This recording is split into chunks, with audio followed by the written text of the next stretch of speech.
Taigi šiandieną pradėsime nuo Gentleman Slim produkto, nes prieš vasarą noriu nusimesti truputį svorio, daug valgau, kolesterolis pakilęs. O va toks jau būsena, maždaug va šitaip ir jaučiuosi. Sudėti vieną kiaušelį Slim papildo. Sunkiai gravuliuojasi, bet pati va, abi kairės rankas mane yra. Taip ir daromės. Gerai, įsidedam vieną kiaušelį ir čia kada vandens truputėlį irgi įsukėlėm. Gal truputį daugiau reiktų vandenuko įsipilti, nes visgi yra skaidulas.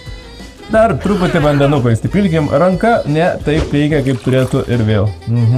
Biškai pamakaluokėm daugiau, nes reikia išmaišyti, kad skaidulas geriau būtų be gumuliukų, kaip sakoma.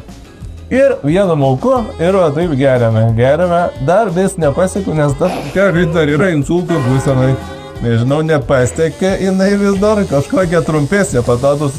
Galimai dantų irgi reikės pastarkyti, nes to išsimušime. Bet na tai geriam produktas, iš tikrųjų labai rekomenduoju. Ką tik ir vanduo išpylė, aš karankažiau, nežinau kokioj būsenai yra. Galimai prie šito dar reikės iškviesti ir greitai, nes nebežinau, kaip reiks susikelt magėdį. Geras produktas, rekomenduoju visiems naudoti ir svorį, ir cholesterolį sumažinti. Ačiū labai.